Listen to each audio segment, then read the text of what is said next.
le livre de Chuang-Tzu. Les discussions entre Lao Tzu, Confucius, Yang-Tzu Kiyu et les autres. Dernière partie. Pai Kiyu, qui étudiait sous Lao Tan, lui dit un jour: « Maître, donnez-moi congé pour aller faire le tour du monde. » « À quoi bon ?»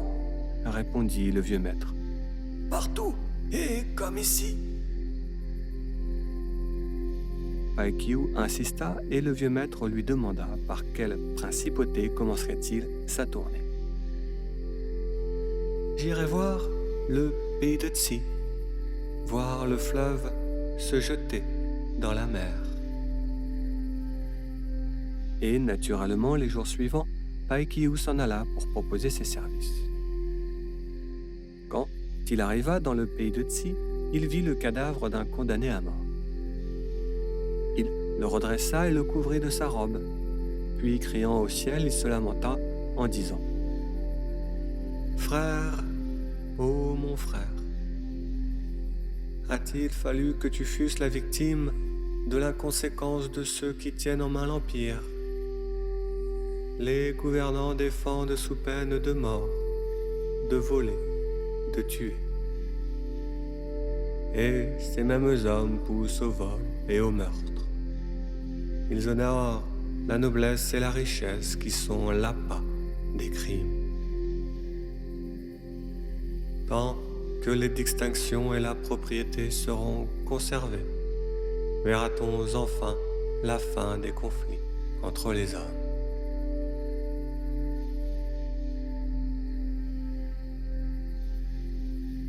Yang-Tzu Kiyu allait à Pei, tandis que Lao Tzu allait vers le pays de Tsin. Les deux se rencontrèrent dans la campagne Aléang. Choqué de l'air vaniteux de Yang-Tzu Kiyu, Lao Tzu leva les yeux au ciel et dit en soupirant: « Je croyais que vous étiez amendable, mais je m'aperçois que vous ne l'êtes pas. » Yang-Tzu Kiyu ne répondit pas. Quand ils furent arrivés à l'étable, Yang-Tzu Kiyu apporta lui-même à Lao Tzu tout ce qu'il fallait pour la toilette. Ensuite, ayant quitté ses chaussures devant la porte, il s'avança sur ses genoux jusque devant lui et lui dit: « Il y a longtemps que je désire vivement recevoir vos instructions. Je n'ai pas osé vous arrêter sur le chemin pour vous les demander. Mais maintenant que vous avez quelques loisirs, veuillez me dire d'abord le sens de ce que vous avez dit à ma vue. » Lao Tzu dit: « Vous avez le regard méprisant et dédaigneux qui fait fuir les gens. Votre grande pureté est honteuse. Votre grande vertu est insuffisante. » Très frappé, Yang-Tzu Kiyu dit: « Je profiterai de votre leçon. »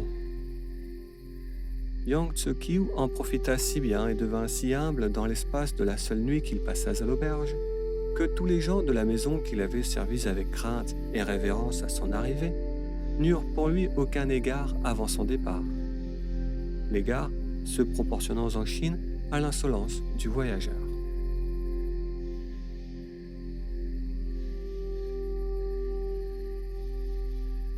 Quand Lao Tan mourut, Tsin-Che était allé le pleurer.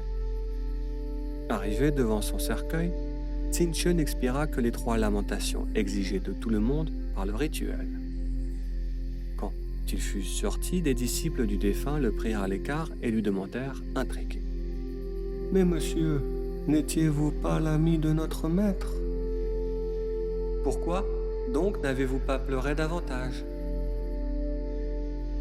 Tsin-Che leur répondit: « Parce que ce corps sans vie n'est plus mon ami. Tous ces pleureurs qui remplissent la maison et qui se lamentent bruyamment à qui mieux.